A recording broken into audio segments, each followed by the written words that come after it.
جوانی کی ویلو کیا ہے اور جوانی کی اہمیت کیا ہے اللہ تبارک و تعالیٰ کی نظر میں۔ آئیے اپنی بات ایک حدیث سے شروع کرتا ہوں، صحیح مسلم کی حدیث ہے۔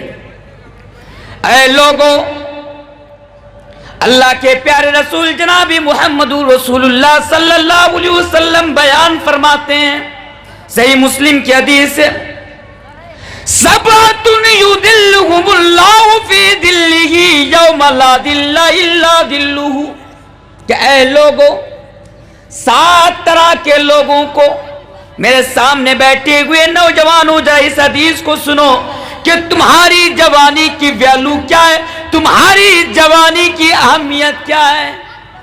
اللہ کے پیارے نبی بیان فرماتے ہیں کہ 7 طرح کے لوگوں کو، 7 قسم کے لوگوں کو، 7 پرکار کے لوگوں کو کل قیامت کی روز، ڈے آف ججمنٹ یعنی بدلے کے دن، حساب و کتاب کے دن، اللہ تبارک و تعالی سورج کی گرمی سے بچا لے گا، سورج کی تپش سے بچا لے گا اور سورج کی پریشانی سے بچا لے گا، سورج کی گرمی سے بچا لے گا اور اپنے عرش کے سائے تلے جگہ عطا فرمائے گا۔ سورج کی گرمی سے بچا لے گا مطلب، ہاں حدیث پر ذرا غور کیجئے، ایک حدیث کے اندر موجود ہے، اللہ کے پیارے نبی بیان فرماتے ہیں صحیح حدیث کے مطابق، آج ہم اور آپ دن کے اجالے میں اپنے سر کے اوپر جو سورج کو دیکھتے ہیں، آج یہ سورج ہم سے اور آپ سے لاکھوں میل کی دوری پر ہے، کروڑوں میل کی مسافت پر ہے، لیکن کل قیامت کی روز ایک حدیث کے مطابق 1 میل کی دوری پر آ جائے گا اور دوسری صحیح حدیث کے مطابق 3 میل کی دوری پر آ جائے گا۔ یہ سورج جو لاکھوں میل کی دوری پر ہے آج، کل قیامت کے روز بڑا نزدیک آ جائے گا، بڑا قریب آ جائے گا۔ اے نوجوانوں ذرا سوچو، آج ہم سے اور آپ سے یہ سورج لاکھوں میل کی، کروڑوں میل کی دوری پر ہے، کروڑوں میل کی مسافت پر ہے، اس کے باوجود بھی ہم اور آپ سورج کی گرمی کو برداشت نہیں کر پاتے ہیں۔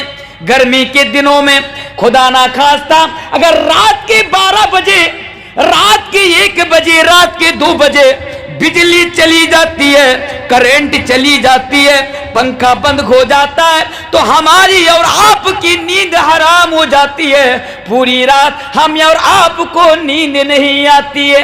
حالانکہ غور کیجئے، سورج تو رات میں نہیں ہوتا بلکہ صبح صادق ہوتا ہے، صبح نکلتا ہے، شام ہوتے ہوتے سورج غروب ہو جاتا ہے، سورج ڈوب جاتا ہے، اس کے باوجود بھی رات کے 12 بجے، رات کے 1 بجے سورج کی گرمی باقی رہتی ہے، سورج کی تپش باقی رہتی ہے اور ہمیں اور آپ کو پریشان کرتی رہتی ہے۔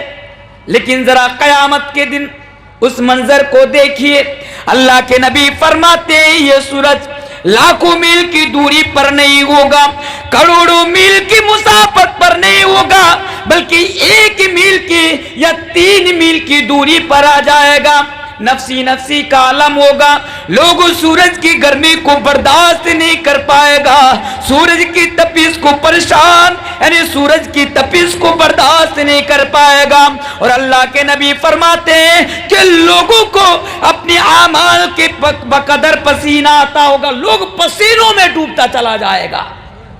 پھر اس موقع پر، اس حالات پر اور اس سچویشن پر اللہ تبارک و تعالی 7 طرح کے لوگوں کو، 7 قسم کے لوگوں کو کہے گا، اے بندہ آجا، تو میرے عرش کے سائے تلے آجا، اے بندہ آج قیامت کے روز جب چاروں طرف سورج کی گرمی سے لوگ پریشان ہیں، سورج کی تپش سے لوگ پریشان ہیں، میں تم کو سورج کی گرمی سے بچا کر اپنے عرش کے سائے تلے جگہ عطا فرماتا ہوں۔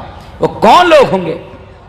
وہ خود نصیب، وہ خوش نصیب لوگ کون ہوں گے کہ جن کو اللہ سورج کی گرمی سے بچا لے گا؟ سوچا آپ نے کبھی؟ کون ہوں گے وہ؟ کون؟ اللہ کے پیارے نبی جناب محمد رسول اللہ صلی اللہ علیہ وسلم اس حدیث کے اندر بیان فرماتے ہیں، اس انسان کو شاب نشا فی عبادت اللہ تعالی اس انسان کو سورج کی گرمی سے بچا لیا جائے گا جس نے اپنی جوانی کو کسی لڑکیوں کے پیچھے گھوم گھوم کر برباد نہ کی، ڈریم 11 کھیل کر برباد نہ کی، IPL دیکھ کر برباد نہ کی، شراب کے اڈوں میں بیٹھ کر، جوا کے اڈوں میں بیٹھ کر جس نے اپنی جوانی کو برباد نہ کی، جس نے لڑکیوں کے ساتھ چیٹنگ کر کر کر برباد نہ کی، بلکہ اللہ کے نبی فرماتے ہیں اس نوجوان کو سورج کی گرمی سے بچا لیا جائے گا۔ شاب نشأ فی عبادت اللہ تعالی، جس نے اپنی جوانی کو صحیح کاموں میں صرف کیا، جس نے اپنی جوانی کو اللہ تبارک و تعالی کی عدالت میں صرف کیا، یعنی عبادت میں صرف کیا، اس انسان کو جس نے اپنی جوانی کو اللہ تبارک و تعالیٰ کی عبادت میں لگا دیا۔ میرے بھائیوں، اب ذرا سوچئے کہ آج ہم جیسے اور آپ جیسے مسلمانوں کو جگہ ملے گی؟ سنیے مت، ذرا سوچ کر دیکھیے ٹھنڈے مزاج میں، ذرا سوچئے، اپنے دل پر ہاتھ رکھ کر ذرا مجھے بتائیے، کیا آپ کو جگہ ملے گی؟ کیا ہمیں جگہ ملے گی؟ نہیں میرے بھائیوں، کیونکہ آج ہماری جوانی کن چیزوں میں صرف ہو رہی ہے، کن چیزوں میں کٹ رہی ہے، کن چیزوں میں گزر رہی ہے، ہم اور آپ اچھی طرح جانتے ہیں، بتانے کی کوئی ضرورت نہیں ہے۔ جوانی اللہ کی کتنی بڑی اہمیت ہے کہ اگر جوانی کو اگر آپ صحیح چیزوں میں استعمال کریں گے تو کل قیامت کے روز اللہ تبارک و تعالی سورج کی گرمی سے آپ کو بچا لے گا۔ آئیے اور ایک حدیث سنتے جائیے، جوانی کی ویلو اور جوانی کی اہمیت کیا ہے، کہ جس جوانی کو نیتاؤں کے پیچھے گھوم گھوم کر آپ برباد کر رہے ہیں، غیروں کی نکالی میں برباد کر رہے ہیں۔ میرے بھائیوں، حدیث ذرا سنیے، ترمذی کی حدیث ہے، علامہ البانی رحمۃ اللہ علیہ اس حدیث کو صحیح قرار دیتے ہیں۔ اے لوگو، اے نیما کلا کے نوجوانوں، اس حدیث کو سنو۔ اللہ کے پیارے نبی بیان فرماتے ہیں کہ کل قیامت کے روز ہر انسان سے 5 سوال پوچھا جائے گا۔ مولوی تنویر سے بھی پوچھا جائے گا، آپ سے بھی پوچھا جائے گا، اسٹیج کے اوپر جتنے بھی علماء کرام بیٹھے ہیں ان علماء کرام سے بھی پوچھا جائے گا۔ اللہ کے نبی نے بیان کر دیا، اے لوگوں، کل قیامت کے دن ہر انسان سے 5 سوال پوچھا جائے گا، کوئی بھی انسان یعنی کسی بھی انسان کو چھوڑا نہیں جائے گا، 5 سوال پوچھا جائے گا۔ اور حدیث آگے سنیے، نبی اکرم بیان فرماتے ہیں کہ جب مولوی تنویر سے 5 سوال پوچھا جائے گا، مولوی تنویر کو 5 سوال کا جواب دینا پڑے گا۔ جب تک مولوی تنویر 5 سوالات کے جواب نہیں دے دیں گے، اس وقت تک مولوی تنویر اپنی جگہ سے حرکت نہیں کر سکتا، اپنی جگہ سے ہل نہیں سکتا، اپنی جگہ کو چھوڑ کر دوسری جگہ پر جا نہیں سکتا۔ ہر انسان سے 5 سوال پوچھا جائے گا اور اس کو جواب دینا پڑے گا۔ فار ایگزامپل، اگر میں آپ سے کوئی سوال پوچھوں دنیا میں، ذرا غور کیجئے، اگر ہم سے کوئی سوال پوچھے، مولوی صاحب اس سوال کا جواب کیا ہے، دل کرے گا جواب دوں گا، دل نہیں کرے گا جواب نہیں دوں گا، تھوڑی نا اس کے باپ کا کھاتا ہوں۔ سچ بول رہا ہوں کہ غلط بول رہا ہوں؟ ٹھیک بول رہا ہوں نا؟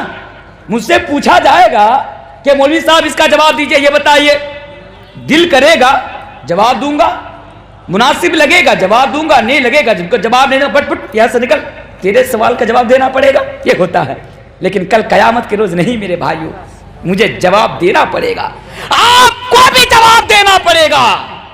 آپ ان 5 سوالات کو اوائڈ نہیں کر سکتے، اگنور نہیں کر سکتے، آپ ان 5 سوالوں سے اپنا منہ نہیں پھیر سکتے، آپ کو 5 سوالوں کا جواب دینا پڑے گا۔ پہلا سوال کیا ہوگا؟ پہلے سوال پر ذرا غور کیجئے۔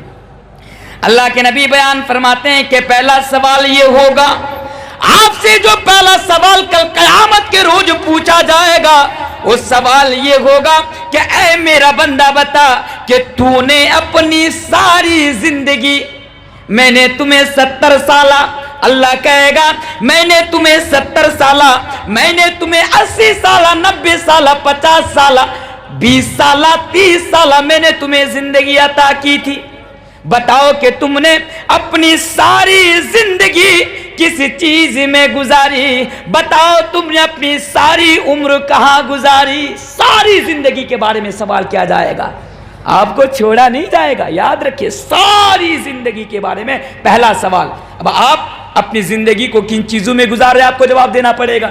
صحیح چیزوں میں گزاریں گے صحیح جواب، غلط چیزوں میں گزاریں گے غلط جواب آپ کو دینا پڑے گا۔ اب دوسرا سوال، اب ایک چیز مجھے بتائیے، انسان کے اندر نا جب ساری زندگی کے بارے میں ایک انسان کو سوال کر دیا گیا تو ساری عمر کے اندر، ساری زندگی کے اندر جوانی آئی کہ نہیں آئی؟ جوانی آئی نا؟ سو رہے ہیں کیا آپ لوگ؟ میں جانتا ہوں نیند غالب ہے، رات کافی ہو چکی ہے، پر مجھے امید ہے کہ آپ لوگ مجھے توجہ کے ساتھ سن رہے ہیں۔ جواب دیجئے گا مجھے، ساری زندگی کے اندر، ساری عمر کے اندر جب سوال پوچھا جائے گا تو بتائیے اس کے اندر جوانی آئی کہ نہیں آئی؟ جوانی آئی نا؟ آئی، لیکن جوانی کی اہمیت دیکھیے میرے بھائیو، جوانی کی ویلیو دیکھیے کہ الگ سے پھر جوانی کے بارے میں سوال کیا جائے گا۔ ایک تو ساری زندگی کے بارے میں ہو گیا ایک سوال، پہلا سوال ختم، پھر آپ سے پوچھا جائے گا۔ نبی اکرم فرماتے ہیں پہلا سوال ساری عمر کے بارے میں پوچھا جائے گا، دوسرا سوال جوانی کے بارے میں پوچھا جائے گا۔ مولوی تنویر سے کہا جائے گا اے مولوی تنویر بتا، تو نے اپنی جوانی کو، تو نے 20 سال سے لے کر 40 سال کی زندگی کو، اس عمر کو تم نے کہاں پہ گزاری؟ تم نے کس چیز میں صرف کیا؟ تم نے کس چیز میں خرچ کیا؟ مجھ سے پوچھا جائے گا۔ اس لئے جوانی کو سوچ سمجھ کر میرے بھائیوں صحیح جگہ پر استعمال کیجئے، صحیح جگہ پر صرف کیجئے، ورنہ کل قیامت کے لیے اس کے بارے میں الگ سے سوال پوچھا جائے گا۔ 2 سوال ہو گیا، اب 3 سوال، تیسرا سوال پر ذرا غور کیجئے۔ پہلا سوال ساری عمر کے بارے میں، دوسرا سوال جوانی کے بارے میں، اور تیسرا سوال آپ سے یہ پوچھا جائے گا کہ اے میرا بندہ بتا، اے میرا بندہ بتا، تو نے مال کہاں سے کمایا تھا؟ مال کہاں سے کمایا تھا؟ اچھا میں مال کہاں سے کماؤں، کیا اس کا بھی جواب اللہ تبارک و تعالیٰ کو مجھے دینا ہے؟ اللہ کے نبی فرماتے ہیں ہاں، تم دنیا میں حلال طریقے سے مال کما رہے ہو یا حرام طریقے سے مال کما رہے ہو، کل قیامت کے دن آپ سے پوچھا جائے گا، آپ سے سوال کیا جائے گا، اور آپ کو اللہ کی بارگاہ میں کھڑے ہو کر میرے بھائیو جواب دینا ہے۔ لیکن انسان آج مال کے محبت میں، مال کی چاہت میں اندھے بن چکے ہیں۔ ہم اور آپ مال کمانے کے چکر میں یہ بھول جاتے ہیں کہ ہم حلال طریقے سے مال کما رہے ہیں یا حرام طریقے سے مال کما رہے ہیں۔ بس مال آنا چاہیے، دولت آنی چاہیے، میرے پاس پراپرٹی ہونی چاہیے، میرے بینک بیلنس ہونا چاہیے۔ میرے پیارے ساتھ کو یاد رکھیے، آج آپ مال کی چاہت نے آپ کو اندھا کر دیا ہے۔ آج مال کی چاہت میں آپ گرفتار ہو چکے ہیں، اور اتنے گرفتار ہو چکے ہیں کہ آپ حلال اور حرام میں فرق بھی نہیں کر سکتے ہیں۔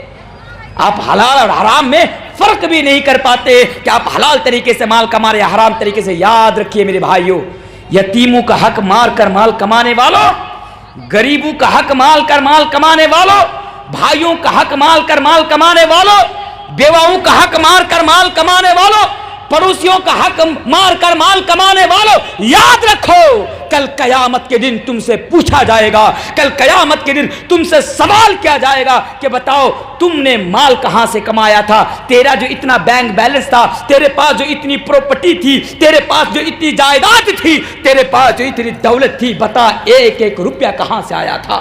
ایک ایک چوانی کا حساب آپ کو دینا پڑے گا۔ آج تو آپ لاکھوں کا مال، حرام کا لاکھوں کا مال آپ ایک سیکنڈ میں نگل لیتے، ایک سیکنڈ میں، لیکن کل قیامت کے دن میرے بھائیو ایک ایک پیسے کا، ایک ایک چوانی کا حساب آپ کو اللہ تبارک و تعالیٰ کے سامنے رکھنا ہے۔ اور آج ہم کیا سوچتے ہیں؟ آج ہمارے جوانوں کی مینٹیلیٹی کیا جانتے ہیں؟ تف ہے آپ کی ایسی مینٹیلیٹی پر، مجھے افسوس اور ملال ہے میرے بھائیو آپ کی اس مینٹیلیٹی پر۔ آج ہمارے نوجوان سمجھتے ہیں مال کہیں سے بھی آئے، کیسے بھی آئے، بس مال آنا چاہیے، میرے پاس پیسہ ہونا چاہیے، میرے پاس زمین و جائیداد ہونی چاہیے، میرے پاس پراپرٹی ہونی چاہیے۔ ارے کیا فرق پڑتا ہے کہ حلال طریقے سے میں کما رہا ہوں یا حرام طریقے سے کما رہا ہوں؟ کیوں؟ کیونکہ دنیا میں ہماری اور آپ کی سوچ بن چکی ہے، دنیا میں انسان کی سوچ بن چکی ہے کہ جس کے پاس جتنا مال ہے دنیا میں وہ اتنا بڑا کامیاب انسان